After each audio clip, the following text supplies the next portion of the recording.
La suggestion de la semaine Univers Ludo, Century par Emerson Matsushi, un jeu produit par Plan B Games qui se joue de 2 à 5 joueurs et qui dure environ 30 à 45 minutes où les joueurs vont jouer des marchands d'épices d'une époque très lointaine, il y a plusieurs siècles. C'est un jeu qui se base principalement sur l'acquisition de cartes d'action où les joueurs vont devoir créer une symbiose entre les cartes acquises pour récupérer différents cubes des différentes épices et ou transformer ces épices en valeur supérieure, c'est-à-dire qu'on a le turmeric ici, les cubes jaunes, qui sont la valeur la moins chère d'épices, alors qu'on a la cannelle, les cubes bruns, qui est la valeur la plus chère du jeu. La raison pour laquelle les joueurs veulent obtenir ces cubes-là, c'est pour payer en fait différentes cartes. Et ces cartes-là vont nous valoir des points en fin de partie.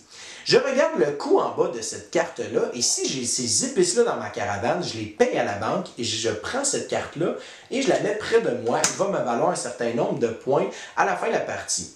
D'ailleurs, ces cartes-là sont un minuteur pour la fin de la game, c'est-à-dire que quand un joueur va avoir acquis un certain nombre de ces cartes-là, dépendamment du nombre de joueurs, eh bien, on déclenche la fin de partie, les joueurs autour de la table font un dernier tour et on compte nos points, la personne qui a le plus de points gagne. C'est un jeu qui est très intéressant, en fait, surtout en fin de partie, de voir, en fait, le travail personnel et aussi voir la chimie qu'on a créée puis la symbiose qu'on a faite entre nos cartes. Et c'est pas grave si on a perdu parce que on voit vraiment en fait le travail personnel puis l'investissement qu'on a fait dans ce jeu-là. Et c'est vraiment ça qui est le fun, c'est de voir la petite machine, le petit engin que tu as créé petit à petit pour arriver à la fin de la partie.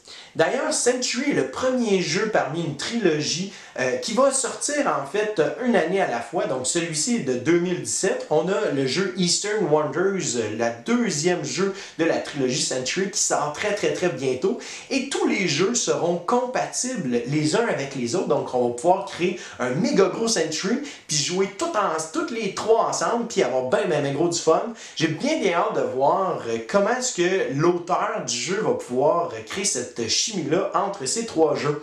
C'était Vincent et c'était la suggestion de la semaine. Je te souhaite à toi et tes amis un bon jouage!